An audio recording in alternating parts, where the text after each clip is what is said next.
As if deporting good, hardworking immigrants wasn't enough. As if emboldening the racial profiling and bigotry against Latinos wasn't enough. As if revoking temporary protective status for 500,000 Venezuelans wasn't enough. As if bullying Panama wasn't enough. Now he's going to tax our tequila and avocados? Yeah. The View just had one of its most embarrassing moments yet, and Sunny Hostin was right at the center of it. She thought she was attacking Trump, but she accidentally endorsed RFK Jr., and the audience turned on her instantly. The meltdown, the booze, the awkward panic, it was pure chaos on live TV. Let's break down exactly what happened and why this moment exposed the hypocrisy of The View once and for all. The View hosts were back at it again with another anti-Trump meltdown, this time over tariffs. They spent an entire segment ranting about how Trump's policies would supposedly destroy America. But leave it to Anna Navarro to take things to a whole new level of absurdity. She actually made it personal. She wasn't just upset about tariffs, no. She went on a dramatic tirade about how this would ruin her tequila supply. Yes, you heard that right. We know now that he will have almost unfettered power. And so I worry not about myself, actually. I don't worry about my station in life. I worry about the working class. I worry about my mother, a retired teacher. I worry about our elderly and their Social Security and their Medicare. I worry about my children's future, especially my daughter, who now has less rights than I have. And I remember my father telling me many, many years ago that I was the first person in his family to enjoy full civil rights. And now I have less civil rights than I had when he told me that. While most people are worried about inflation, jobs, and national security, Anna's biggest concern was the price of her favorite cocktail. You can't make this up. This is classic The View. Anytime Trump does something, they twist it into another reason to attack America. They always frame the US as the villain, acting like our country is bullying poor, helpless nations like Mexico and Canada. But here's the thing, they're leaving out the most important part of the story. The left-wing media always loves to ignore facts when they don't fit their narrative. So let's lay them out. But more importantly, Canada and Mexico are the top buyers of U.S. exports in more than 72% of all export categories. 72%. We send our stuff over there. So now if there are these tariffs, that's going to cause problems, billions of dollars of problems. It's your coffee, you have a coffee store, and you're going to sell a cup of coffee, and your coffee is $5. We know how expensive coffee is, right? Yeah. You sell coffee for $5. Now the coffee beans coming in from Mexico are now $5 more. You think if I own that shop, I'm going to eat that $5? No. Your cup of coffee just costs $10. The U.S. runs a massive trade deficit with Mexico and Canada, meaning we buy way more from them than they buy from us. The migrant crisis is spiraling out of control, with fentanyl pouring across the border, killing thousands of Americans. Mexico and Canada profit off U.S. trade while doing next to nothing to help fix these issues. And yet, when Trump says, hey, maybe we should stop getting ripped off, The View freaks out and acts like it's some kind of war crime. The truth is, Trump's tariffs aren't about bullying. They're about fairness. If Mexico and Canada want to keep benefiting from trade with the US, they should step up and take responsibility for the problems their countries are helping to cause. But instead of discussing that, The View would rather cry about tequila prices. And then came Sunny Hostin with a moment that could only be described as a train wreck. She tried to explain Trump's tariffs by saying a 25% tariff on a $5 cup of coffee would suddenly make it cost $10. You know, Mexico, Canada, and China together accounted for more than 40% of total U.S. imports last year. 72%. We send our stuff over there. And if the tariffs, if they in turn return the tariffs, let's say it's your coffee, you have a coffee store.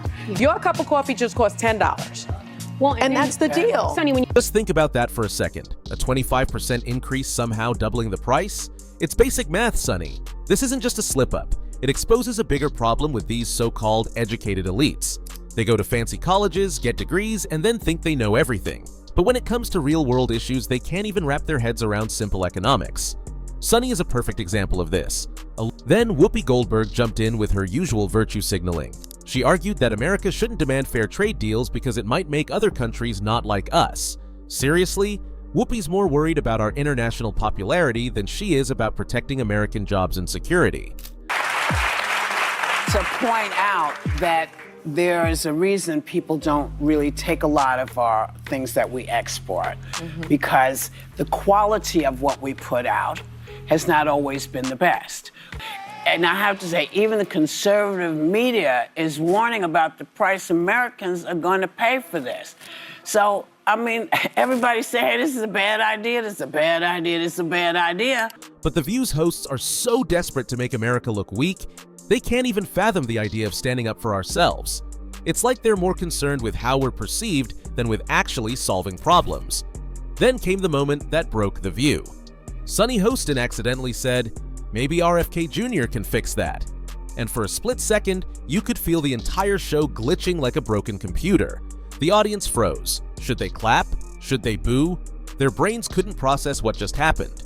But since The View's audience is basically trained to react with outrage to anything outside the script, they defaulted to booing Sunny. And that's when it got hilarious.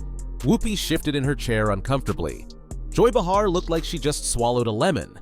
Anna Navarro frantically scanned the teleprompter, probably hoping for some pre-written damage control. The whole panel sat there trying to figure out what to do next, because this was not part of the plan. It was like watching a robot short circuit. One small mistake and the entire system crashed. Other countries won't accept food from us if it's chock full of the stuff that preservatives and shelf we allow stabilizers. to go through. So you can talk about making American and building American, but that also requires that we make big changes as to how we do things. Maybe RFK Jr. can fix that. But there's Why did this tiny slip-up cause such a meltdown? Simple.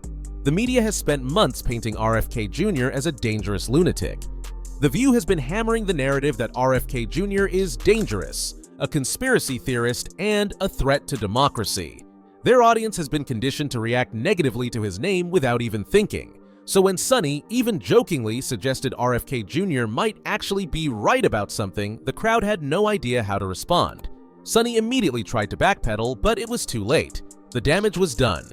She had accidentally validated RFK Jr. on national television, and the reaction proved exactly how scripted and fake The View really is. The audience isn't thinking critically, they're just reacting like programmed robots. And that's the scariest part. It's not about real conversations, real debate, or even real opinions. It's about sticking to the script. And Sunny Hostin wasn't even praising RFK Jr. She just made a tiny comment that wasn't 100% in line with the show's messaging, and it sent the whole set into a tailspin. If they can't even handle a small slip-up from their own hosts, how could they possibly handle a real debate? This is why they never invite serious conservative guests. They don't want an actual discussion. They just want to sit in an echo chamber and pat themselves on the back for how right they are. At pointing fingers, you should be pointing fingers about how can we help? Yeah. It's too soon to be saying, oh, it's Gavin's fault. It's nobody's fault. It's like us taking seriously that there are, magic lasers in the sky that direct the weather. And it's not just The View that's desperate to spin the narrative. CNN was right there with them. Scott Jennings had to school an entire CNN panel on why Trump's trade threats actually worked. Because here's the truth. Mexico and Canada had been stalling on border security. They made empty promises in the past but never followed through. Trump put his foot down and forced them to take action. But the media can't admit Trump was right.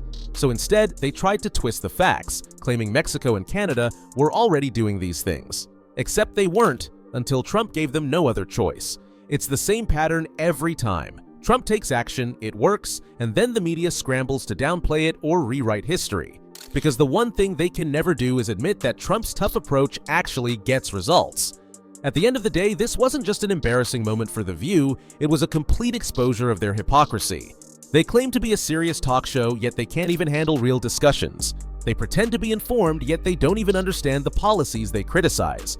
It's not about facts or logic, it's about control. This is why real conversations and independent thinking matter more than ever. Because when you step outside the echo chamber, you start to see just how much of what you're told is complete nonsense.